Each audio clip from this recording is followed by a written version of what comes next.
A graça e a paz do Senhor Jesus esteja com você, meu irmão e minha irmã. Espero que você esteja bem e sentindo o trabalhar de Deus na sua vida, neste período de pandemia, em que as coisas estão, entre aspas, voltando ao normal, um novo normal. E eu quero te dizer que você deve continuar tomando muito cuidado. Não se deixe iludir pela flexibilização política e social que está acontecendo no nosso país. Isto é meramente ilusório. Saiba disso, tá? Mas nós estamos aqui para a nossa escola bíblica dominical. E nós vamos falar hoje, dentro do tema Vida Espiritual Autêntica no Mundo de Trevas, nós vamos falar hoje sobre a atitude daquele que é espiritual. Nós vamos ver poucos pontos relacionados a isso, porque é muito extenso esse subtema. Mas nós vamos ver hoje coisas que eu considero fundamentais para a nossa vida como homens e mulheres de Deus, especialmente para aqueles que querem agradar a Deus. Vamos lá então? Quero te adiantar que dê um cliquezinho aí no joinha, tá? Se você ainda não se inscreveu no nosso canal, inscreva-se, para que você receba sempre que tiver um vídeo novo, uma publicação nova, para que você esteja sempre conectado com as coisas que estão acontecendo, tá bom? Então vamos lá. Vida espiritual autêntica em um mundo de trevas. Sendo luz, seja luz. E nós vamos ver hoje, então, esse subtema, a atitude daquele que é espiritual. Veja só, a primeira atitude daquele que é espiritual é uma atitude de gratidão. A palavra de Deus diz que em tudo nós devemos dar graças. Mas será que a gente agradece em tudo? E será que quando a gente agradece em tudo, agradecemos porque verdadeiramente estamos agradecidos ou porque estamos obedecendo a palavra? Mas não há nenhum coração agradecido em nós. Coisas para que a gente possa pensar. Porque muitas vezes as pessoas falam assim para mim: eu agora só estou dando graça. Eu só estou dando graça. Muito bem. Tá? Mas qual é a tua motivação para agradecer? Qual é a motivação para ter um coração grato a Deus por tudo que Ele fez, por tudo que Ele faz e por tudo que Ele vai fazer? Mas a primeira atitude realmente é a gratidão, é a atitude de gratidão. E a palavra de Deus, aqui em Efésios 5, de 18 a 20, ele diz: não se embriaguem com vinho, que leva à libertinagem, mas deixem-se encher pelo Espírito, falando entre si com salmos, hinos e cânticos espirituais, cantando e louvando de coração ao Senhor, dando graças constantemente a Deus Pai por todas as coisas, em nome de nosso Senhor Jesus Cristo. Veja só, né? Cantando e louvando de coração ao Senhor. Não é com as palavras tão somente, mas é de coração. Dando graças constantemente. Essa exortação segue a ordem de encher-nos do Espírito. Esta é uma característica de uma pessoa espiritual. É uma pessoa cheia do Espírito Santo. É uma pessoa que ela está constantemente ligada com Deus. A expressão constantemente, nesta passagem, significa sempre. Ou seja, em todas as circunstâncias, sem exceção e sem justificativa. Olha que bacana. Olha que bacana. Seguir a palavra de Deus não deixa dúvida de como você deve proceder, de como você deve se posicionar.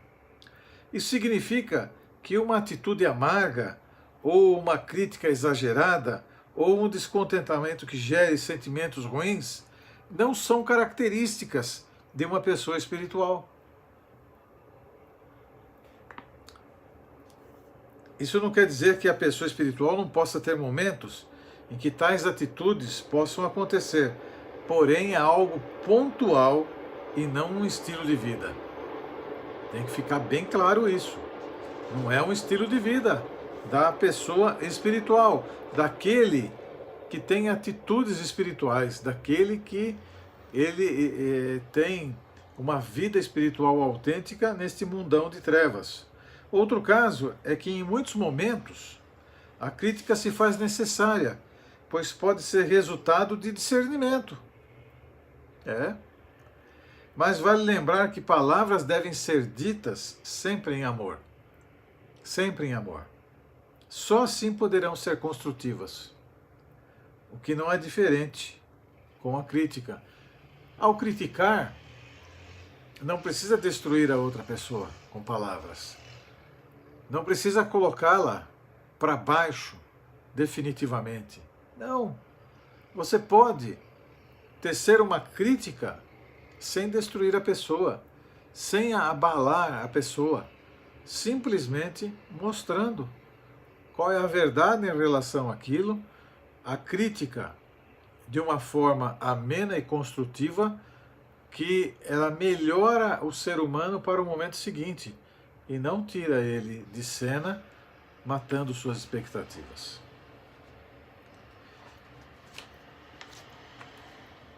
Em Filipenses 1, de 9 a 10, diz assim: essa é a minha oração, que o amor de vocês aumente cada vez mais em conhecimento e em toda percepção, para discernirem o que é melhor, a fim de serem puros e irrepreensíveis até o dia de Cristo. Notem as palavras conhecimento e discernir.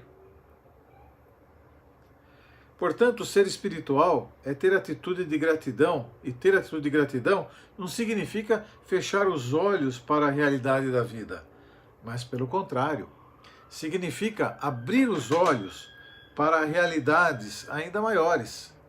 Assim, uma pessoa espiritual não ficará culpando a Deus por situações desagradáveis que estão acontecendo em sua vida, mas verá a mão de Deus agindo sobre todas as coisas. Veja, esta é a primeira característica.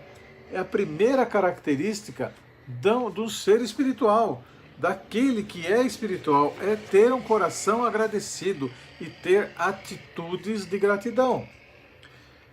A segunda característica de uma pessoa madura e que está caminhando na direção para ter uma vida espiritual autêntica em um mundo de trevas é a manutenção da unidade. Um homem, uma mulher espiritual, ela mantém a unidade. Ela investe para que a unidade ela seja preservada. Veja só, Efésios 4, de 3 a 7. O apóstolo Paulo diz assim: façam todo o esforço para conservar a unidade do Espírito pelo vínculo da paz. Há um só corpo e um só Espírito, assim como a esperança para a qual vocês foram chamados é uma só. Há um só Senhor, uma só fé, um só batismo, um só Deus e Pai de todos, que é sobre todos, por meio de todos e em todos. E a cada um de nós foi concedida a graça conforme a medida repartida por Cristo. Amém? Quero destacar aqui esta unidade no Espírito, mas quero destacar uma outra coisa que traz muita confusão no meio dos cristãos. Quando ele fala assim, há um só batismo. Tem muita gente que vai usar esse texto aqui para falar que já foi batizado. Foi batizado quando era criancinha, porque há um só batismo. Não. A palavra batismo, baptizo, do grego, ela quer dizer submergir. submergir totalmente, quer dizer, você afunda na água. Isso é batismo. Qualquer outra coisa não é batismo. Só para deixar, só fazer um parênteses nisso, tá? Para que se um dia alguém falar esse texto para você dizendo que há um só batismo, você possa explicar, não, o que você fez não é batismo, porque batismo é afundar na água. Bom, claro que nós não produzimos esta unidade, ela é resultado da ação do Espírito em nossa vida. Vejamos. Ora, assim como o corpo é uma unidade, embora tenha muitos membros, e todos os membros, mesmo sendo muitos, formam um só corpo, assim também com respeito a Cristo. Pois em um só corpo, todos nós fomos batizados, em um único Espírito, quer judeus, quer gregos, quer escravos, quer livres.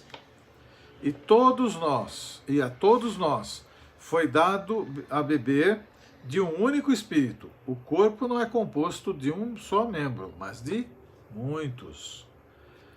Nós temos a responsabilidade, meu irmão, minha irmã, de preservar a unidade.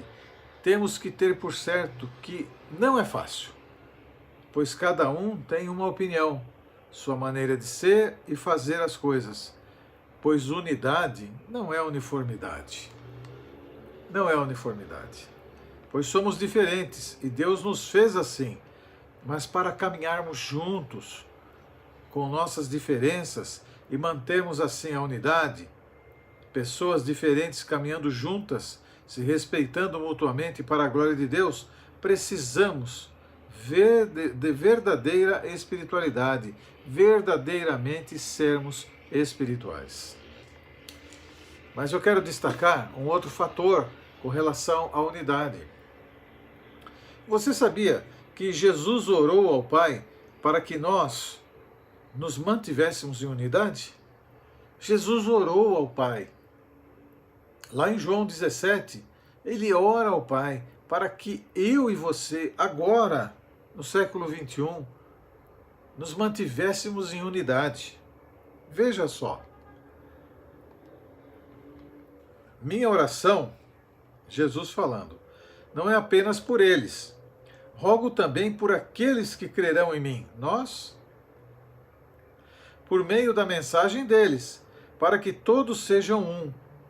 Pai, como tu está em mim e eu em ti, que eles também estejam em nós, para que o mundo creia que tu me enviaste.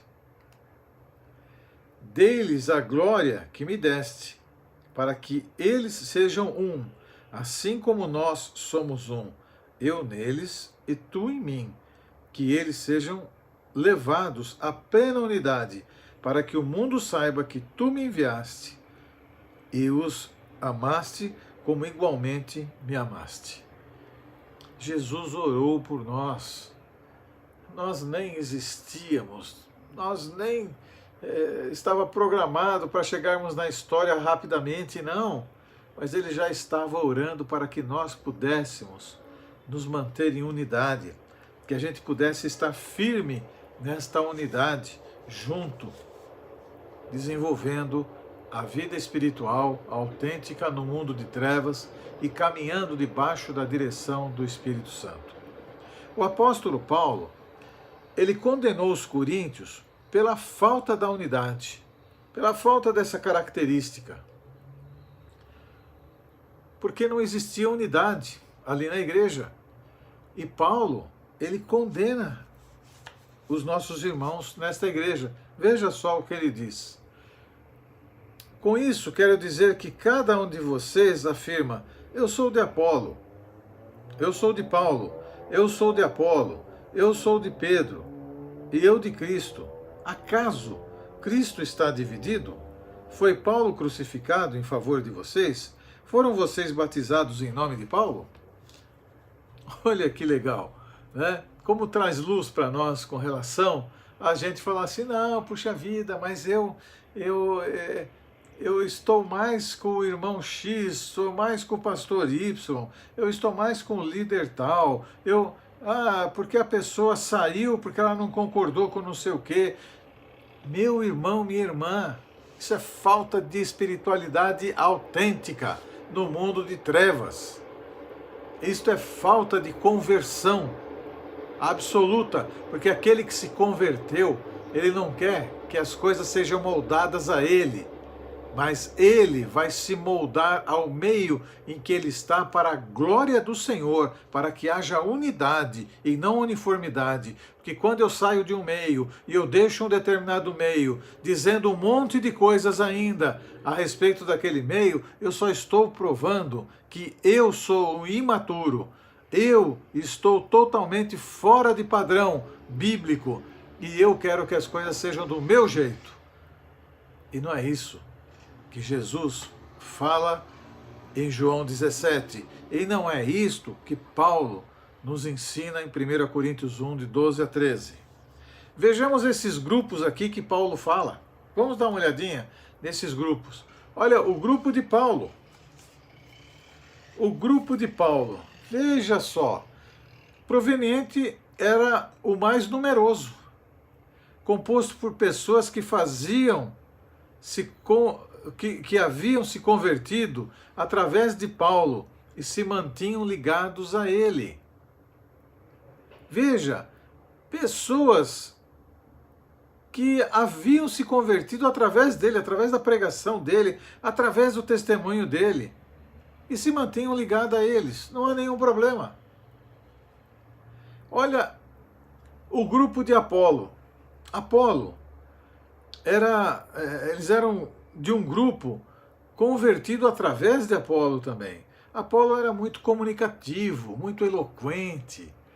Era uma pessoa assim meio que do povo, né?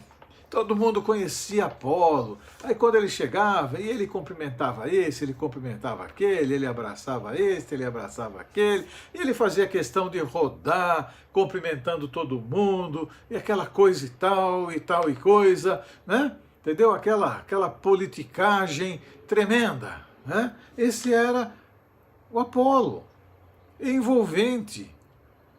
E por essa razão muitos se uniam a ele. Não é interessante que ele estava dividindo em vez de manter a unidade?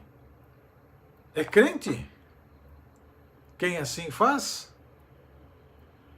Realmente tem uma espiritualidade autêntica no mundo de trevas?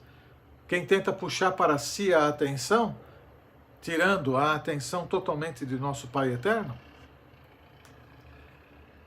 Aí nós temos o grupo de Pedro, certamente composto de judeus, claro, judeus conservadores, que estavam lado a lado com ele lá no Pentecostes, lado a lado com Pedro. Quer dizer, relutantes em realmente entrar de cabeça na graça de Deus, relutantes, precisava de um trabalho mais intenso. E o grupo de Cristo era o grupo que se sentia mais espiritual, mas na verdade eram os mais difíceis, pois pareciam ser orgulhosos por se sentirem seguidores de Cristo. Veja que falta de espiritualidade. Esses 4 grupos deixaram claro para mim e para você na palavra de Deus e combatidos veementemente pelo apóstolo Paulo. Diante de toda essa divisão, o apóstolo Paulo falou em alto e bom som que isso era carnalidade, pois a atitude deles não preservava a unidade no espírito. Em 1 Coríntios 3,3, não vamos abrir lá, não, eu só vou ler para você. Diz assim: porque ainda são carnais. Por quê? Visto que há inveja e divisão entre vocês, não estão sendo carnais e agindo como mundanos? Olha que puxão de orelha que ele dá. Não há espiritualidade, meu irmão, minha irmã, aonde existe divisão. Não há espiritualidade. Há um pensamento espiritual. Há uma forma deformada da espiritualidade. E a espiritualidade autêntica, ela é vista até a distância. Não precisa nem chegar muito perto. Devemos guardar, meu irmão e minha irmã, e manter a unidade. Chegamos aqui ao final desta Escola Bíblica Dominical e eu quero deixar com você o texto de Filipenses 2, de 1 a 15, que você possa ler à luz de tudo que nós conversamos nesses 20 minutos. Que você possa ler à luz de tudo que nós conversamos. Você vai ter o vídeo aí, gravado com você, você vai poder voltar quantas vezes você quiser, e isso é muito bom, né? E ler Filipenses 2, de 1 ao verso 15, observando todas as coisas que nós conversamos agora. Meu irmão, minha irmã, chegamos ao fim desta Escola Bíblica Dominical. Eu quero te agradecer por me acompanhar, pelo privilégio de poder entrar no seu lar e conversar com você sobre essa espiritualidade autêntica, uma vida espiritual autêntica no mundo de trevas. Muito obrigado, que Deus te abençoe. Olha, o culto começa daqui a pouquinho. Não deixe de participar, não saia, permaneça no horário do culto, procure se policiar para participar no horário que as coisas acontecem normalmente. Procure fazer isso. Não deixe de lado.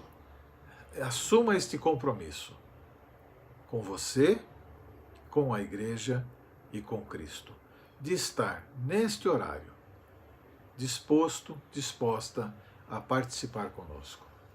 Então eu te espero daqui a pouquinho para louvarmos ao Senhor, engrandecermos o seu nome, lermos a palavra e participarmos da meditação em nome de Jesus. Até daqui a pouco, Deus te abençoe.